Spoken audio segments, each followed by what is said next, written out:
Hello everyone, आप सभी को मेरा नमस्कार। मेरे नई वीडियो में आप सभी का स्वागत है। आज मैं अपने प्रेगनेंसी के बारे में बताऊंगी।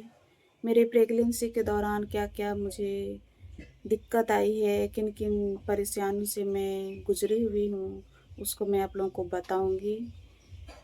जब मुझे फर्स्ट बार पता चला कि मैं प्रेग्नेंट हूँ, तो मैं मेरे हस्बैंड को बताई और मेरे हस्बैंड भी बहुत खुश हुए कि हम पेरेंट्स बनने वाले हैं। और स्वाभाविक सी बात है कि जब भी कोई पेरेंट्स बनने वाला होता है, तो बहुत खुशी की बात होती है और खुश होना भी चाहिए कि एक पेरेंट्स होना भी बहुत अच्छी बात है। और हमने ट्रीटमेंट जारी रखा। जब हम लोग ट्रीटमेंट के लिए जाते थे तो उस समय सब सब कुछ ठीक था।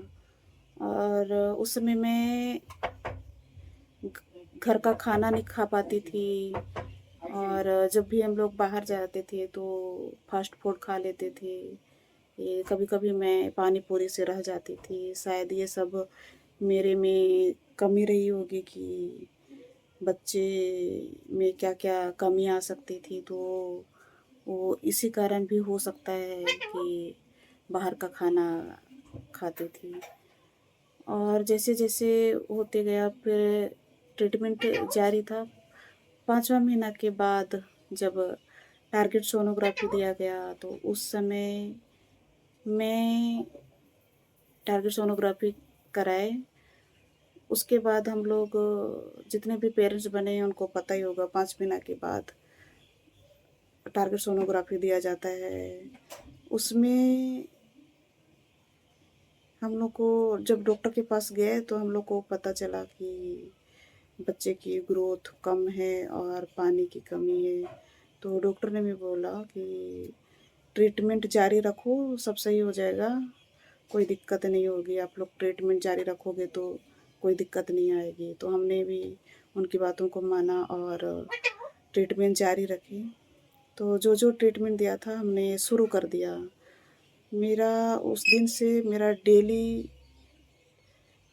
जब ड्रिप चढ़ती थी तो 2-2 ड्रिप चढ़ती थी। मतलब 2 बोतल डेली चढ़ता था। तो 2 बोतल डेली चढ़ना अभी 5 महीना के बाद 2-2 जब चढ़ता है तो मेरे हाथों में कितना सूजन हो गया था, आप लोग समझ सकते हो कि मैं किस तरह से सामना की हूँ, इस परिस्थिति में किस तरह से गुज़री हूँ। उसके बाद मैं ट्रीटमेंट जारी रखती थी। उसके साथ-साथ मैं नारियल पानी पीती थी और घर का खाना चालू कर दी थी। और धीरे-धीरे उस समय 5वाँ महीना के बाद होता ही है कि घर का खाना मैं खा सकती थी। उस समय खाना स्टार्ट की। फिर घर का हम लोग खाना खाते थे। ये सब कुछ वैसे ट्रीटमेंट चलता था तब ठीक रहता था। उस समय मेरे को 15-15 दिन में सोनोग्राफी कराते थे कि कभी पानी की कमी हो जाती है या फिर ठीक रहती है।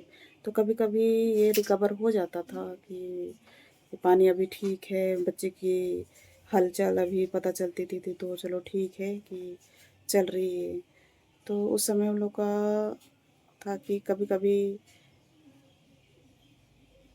इसको बीच-बीच में ड्रॉप्स को बंद करते थे क्योंकि मेरे दोनों हाथों में सूजन आ गया था, बहुत ज़्यादा सूजन आ गया था।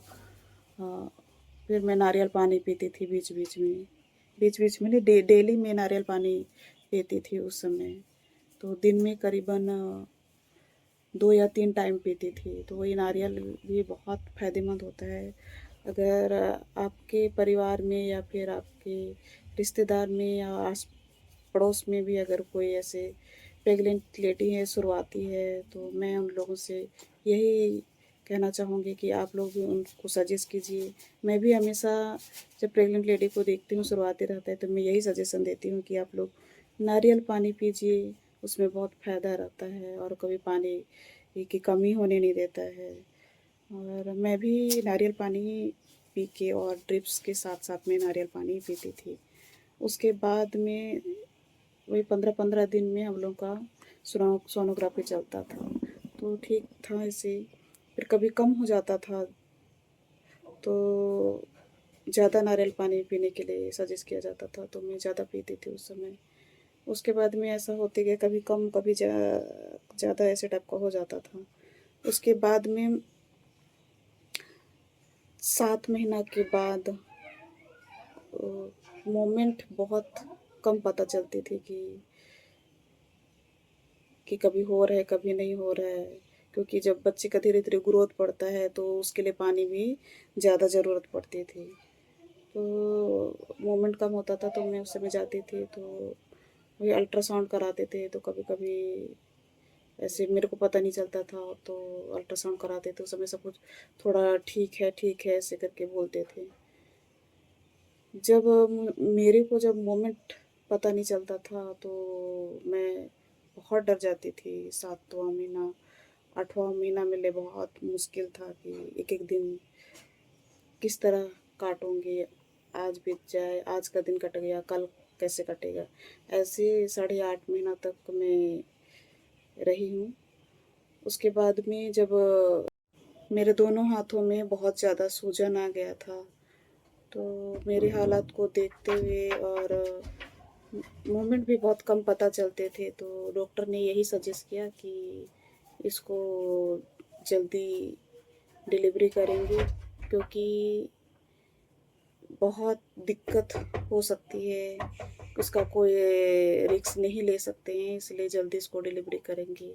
तो 8.5 महीना में ही मेरा डिलीवरी हो गया था, और डिलीवरी में भी नॉर्मल बच्चों की तरह नहीं हुआ नहीं हुआ। मेरी बेटी बहुत कमज़ोर पैदा हुई, तो दूसरे बच्चे लोगों की अपेक्षा बहुत कम ही था। तो इस तरह से मेरी बच्ची में कमज़ोरी रही है। मैं आप लोगों को आगे के वीडियो में मैं आप लोगों को बताऊँगी कि किस तरह बच्चे की ग्रोथ बढ़ी। आगे का वीडियो को देखने के लिए मेरा चैनल को लाइक, शेयर और सब्सक्राइब करना ना भूलें।